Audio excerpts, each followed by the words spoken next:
Hey, it's Andrea. How are you? Welcome to today's live video on tips to build a successful online marketing plan for your business. So glad to have you here. Hope you're having a great Thursday. If you hop on live, give me a hashtag live. If you're on replay, let me know that you're on replay with a hashtag replay. So a little bit about me. I am Andrea Garrettson. I am a licensed insurance agent for the last decade. Have spent most of my career focused on final expense, life insurance in general. Have spent some time doing employee benefits. Have run leads from direct mail to telemarketer to cold call and to door knocking. I've done a little bit of it all over the last 10 years. And one thing remains constant is that I am passionate about the industry and how great the industry is and how it can afford a wonderful opportunity for all of us as agents. So who is this training today for? It's for any insurance agent, whether you're new or old. The one thing I continuously see when I talk to agents or in other groups is that the struggle is always leads. And I guess that's an age-old problem that'll never go away, because if you grab my free guide, you saw that I have what's called maps, and it doesn't matter what business we're in, it all boils down to that we have to have the proper mindset. We got to have an audience, people to sell something to. We got to have a product to sell, and we got to have a strategy in which we convert that lead into a customer. So we have to have a conversion strategy. And however that might be. And so, it doesn't matter what type of business we're running. Those are the four components always. Mindset, something to sell, someone to sell it to, and a way to sell it. It boils down to that simple of a strategy. And I think sometimes we like to overcomplicate it because there are people that are out there just talking about it in all different ways. But at the end of the day, it boils down to those four things. And so in the guide that I put together that a lot of y'all got in the last couple of days, I talk a lot about that, but I wanted to go a little further today and address, hey Charles, how are you? Address those first two, the mindset and the audience, and how to build your audience and really identify who your ideal client is. So let's talk about mindset. And mindset, it sometimes gets thrown away like being really woo-woo, but as a commission only employee for the last 10 years, like, the right mindset is imperative for you to be successful in this business. The insurance business is a simple business, but it's not a easy business. It will beat you up. Just being honest, it'll beat you up. And you have to have that right mindset when it comes to tackling this business, and especially if you're going to take on the role of generating your own leads also. And I think that we have to all be generating our leads, because at the end of the day, the lead companies, they're in business. They're just getting a name and a phone number. They can't nurture that relationship. They can't grow that connection for us. That's on us as agents. And so our first point of contact when we take a cold lead is we've not had any chance, and we have like 5 minutes to build that connection.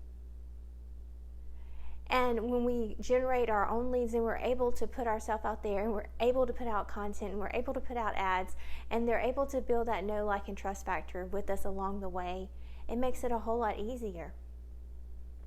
So the first thing we have to understand is that we have to get rid of or overcome or manage, however you want to look at it, those limiting beliefs that we all have.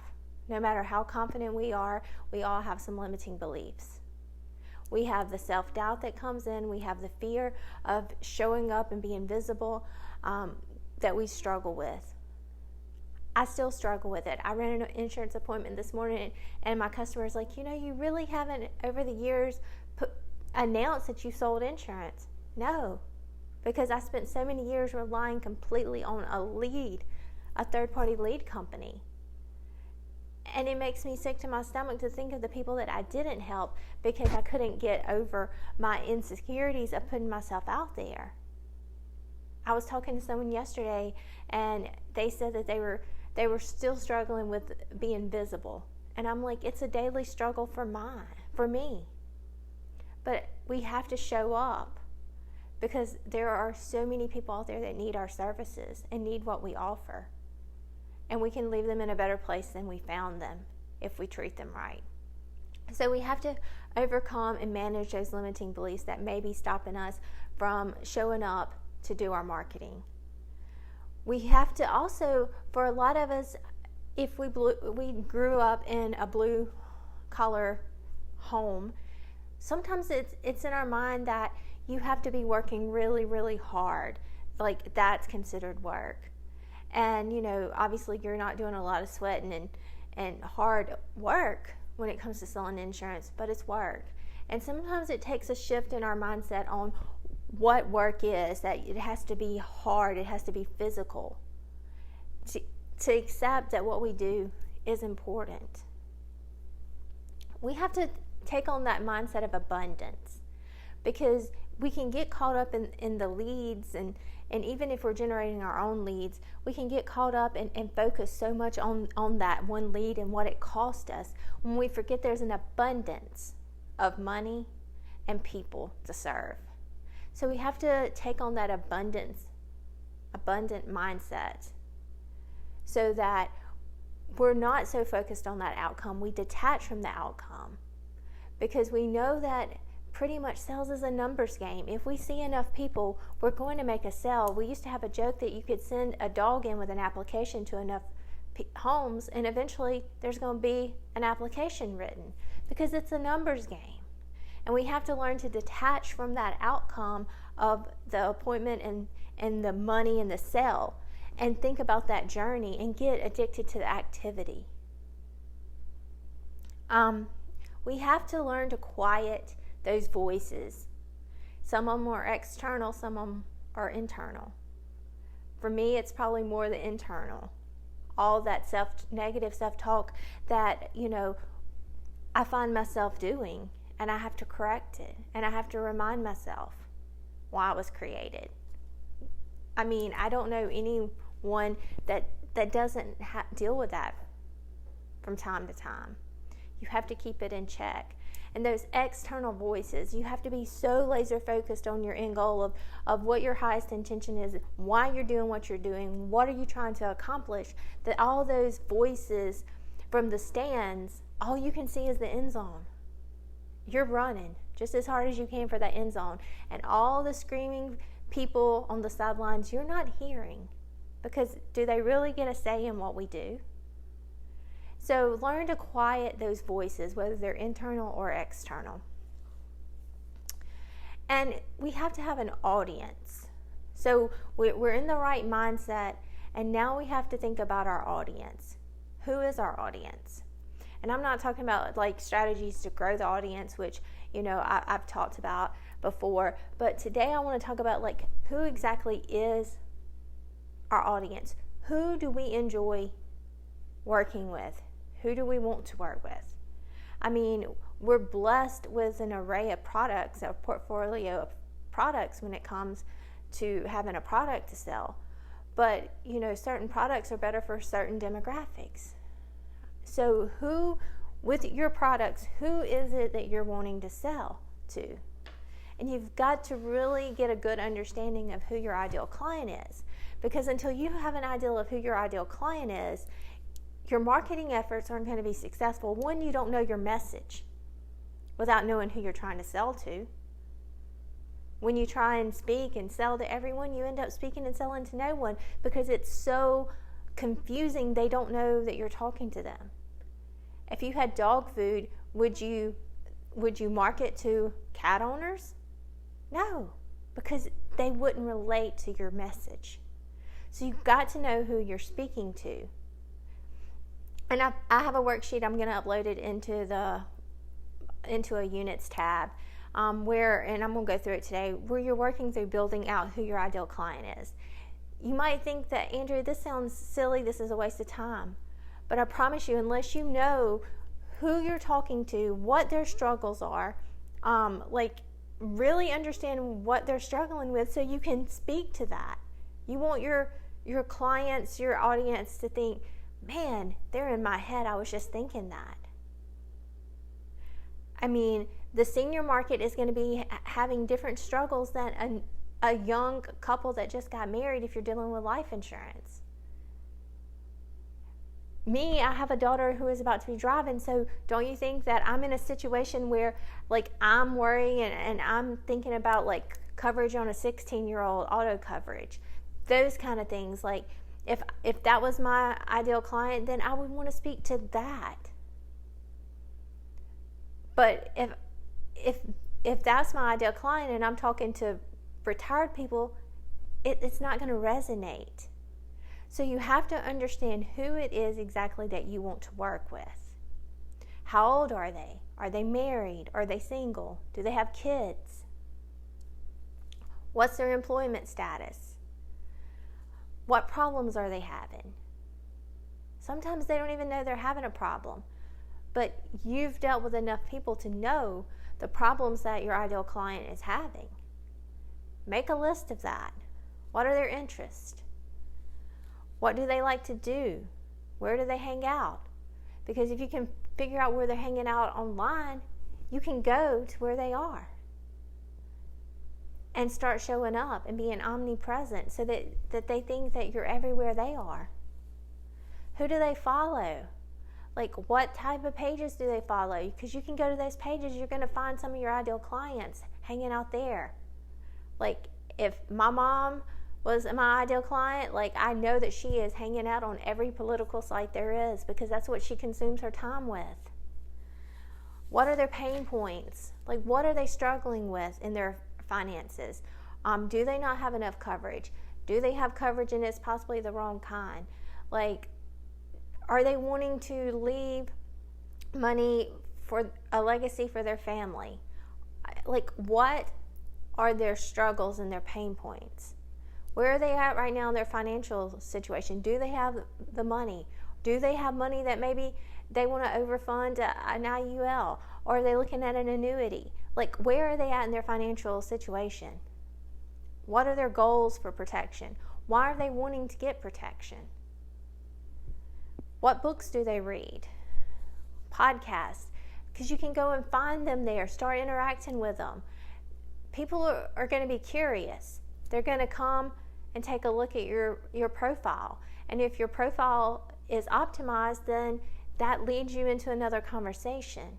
They see posts on your Facebook wall where you've talked and educated and added value, gave some call to actions. Another one is, does your ideal client connect better with written or audio, video? Perhaps you need to go live once a week. I still think that's a brilliant strategy for us as agents, is to go live once a week with a weekly live show to add value to the marketplace.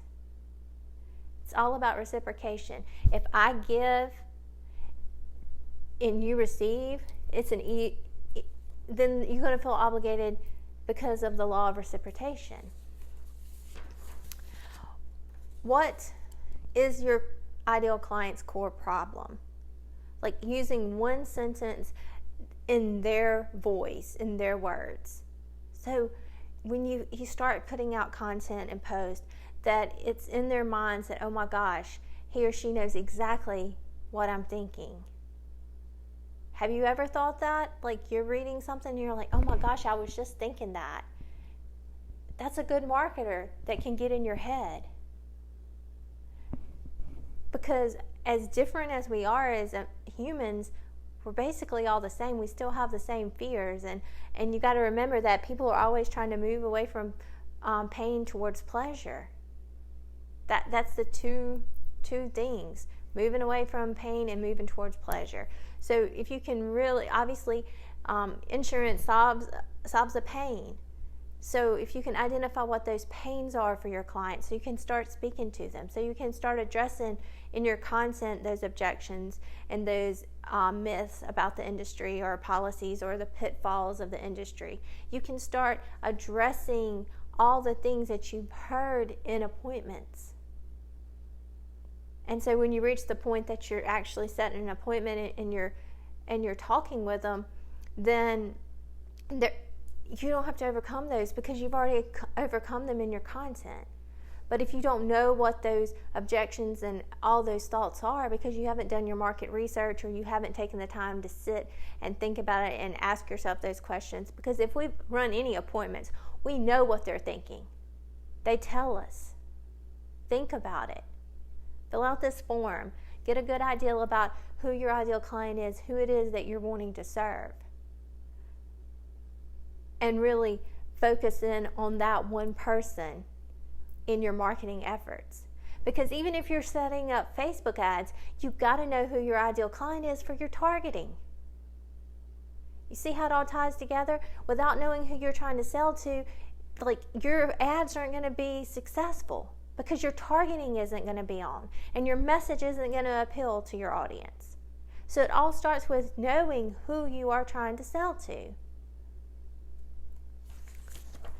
So this is the first two components, that the mindset and knowing your audience and having an audience and building an audience, because you're going to start attracting people. You can grow your audience either organically, free, or through paid traffic. If you have some content videos, you can run ads to those. I mean, you can grow an audience, but you've got to have people to put your product in front of to be successful. And you've got to have that mindset of knowing that, not being afraid, doing it when you're afraid anyways, and knowing that there's just a world of abundance out there of people waiting and needing what we have to offer. And we're not inconveniencing them by sharing our products. Yeah, there's going to be some not nice people that probably are going to say something ugly, but it's okay. Block them. That's what the block button's for.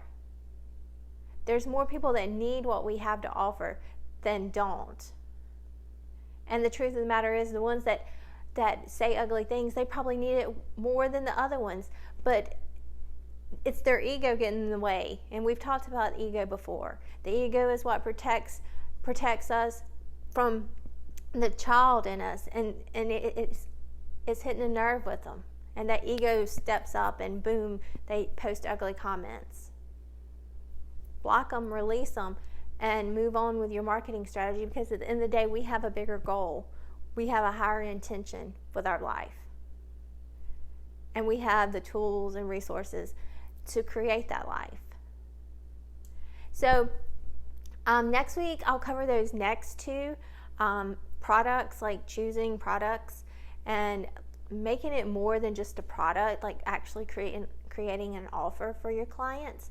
I believe that not enough of us insurance agents actually, we just won't, we don't take the time to really dive in and identify what they need and creating a solution to their problem or an offer. And then strategy of, like, how are we going to take them from them showing up and showing some interest and the customer journey that we're going to take them through to get them to booking an appointment and being a customer. I mean, at the end of the day, there's multiple strategies that we can go through. It's going to be what you feel is comfortable for you. It's also going to be about, like, your customer, what's better for them. And, everyone, there's not a one size fits all. There's some frameworks we can go through, but unless it feels in alignment with you as a person, it's not going to be as successful. And if you're anything like me, it's all about alignment. You have to be in alignment with your processes and with your strategies. If I'm a little bit out of alignment, I tend to shut down. So that's the thing we're going to be diving into in the next week. If you have any questions, be sure and comment them below. I thank y'all. Y'all are such a good community. Y'all are so kind and give me such great feedback on on the community, I do want it to be a safe place for agents that can come and ask questions, and as we grow this industry that we all love. So if you'd like to book your free game plan call, be sure and comment game plan and let's get on the phone. Last week I was able to help an agent set up their Facebook ads account, and so let's do it and see what is the best strategy for you. I hope you have a great weekend, and I will talk to you again next week. Have a good one.